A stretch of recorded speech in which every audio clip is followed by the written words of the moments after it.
এরকমটা সচরাচর দেখা যায় না যেরকমটা আজকে দেখছো। গাছ ভর্তি একেবারে ফুল।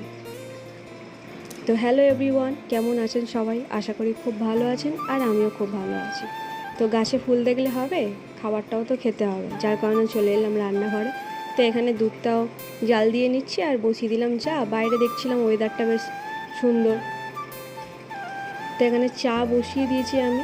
আর ও সকাল সকাল আজ বাজারও করে নিয়ে এসছে, সাথে নিয়ে এসেছিলো পাবদা মাছ আর কিছু গ্রসারি আইটেম যেগুলো মানে শেষ হয়ে গেছিলো, সেইগুলোই নিয়ে এসছে।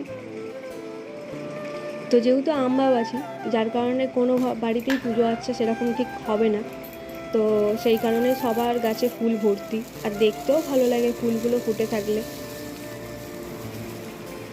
তো এখানে সব জিনিস বলতে কিছু জিনিস শেষ হয়ে গেছিলো, তাই কৌটোগুলো ভরে নিচ্ছিলাম।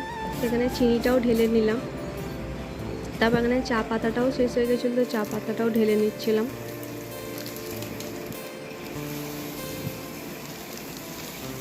আর সকাল থেকে এটা ওটা সেটা করতে করতে সারা দিনটা যে কিভাবে চলে যায় কি বলবো, মানে কোনো হিসাবই থাকে না যে সারা দিনটা কিভাবে কেটেই গেল।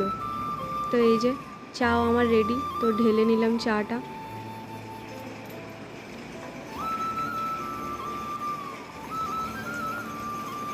যতটা গ্লাসে চা দেখছো যে বেশি বেশি, ততটা কিন্তু গ্লাসে চা মানে না, ওটা কমই, যেহেতু ক্যামেরাতে ওরকম দেখাচ্ছে।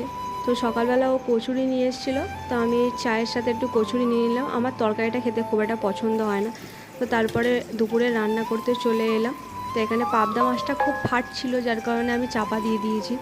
আর এখানে ভাতও বসিয়ে দিয়েছি। তো আজকে পাবদা মাছের ঝাল আর উচ্ছে আলু ভাজা করেছিলাম পেঁয়াজ দিয়ে। তো এই হচ্ছে আমাদের দুপুরের রান্না। তো এই যে পাবদা মাছের ঝালটা হয়ে গেছে, তাই নামিয়ে নিচ্ছি। তো কে কে পাবদা মাছ খেতে পছন্দ করো প্লিজ কমেন্টে জানাবেন।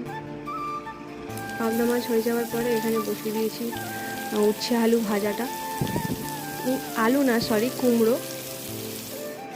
তো তারপর দুপুরবেলা ঘুমিয়ে পড়েছিলাম, তো ঘুম থেকে উঠে চলে গেলাম ছাদে গিয়ে জামা কাপড়গুলো মেলে দিয়েছিলাম দুপুরে, তো সেইগুলোই শুকিয়ে গেছে কিনা দেখতে গেছিলাম। তো বেশিরভাগটাই শুকিয়ে গেছে, যেগুলো শুকনো মানে হয়নি সেগুলো আর কি ছাদের মানে সিঁড়ির ঘরে একটা দড়ি টাঙানো আছে, সেখানেই আমি আর কি মেলে দিয়েছিলাম। তো বাকি যেগুলো শুকিয়ে গেছে সব তুলে নিয়েছি। আর এই লঙ্কা গাছটা আমার মানে গেটের সামনেই ছিল, তো আমি কি করেছি এটাকে ছাদে তুলে দিয়েছি, যেহেতু এখানটা খুব একটা জল জমেছে। আর রাতের জন্য আজকে করেছিলাম হচ্ছে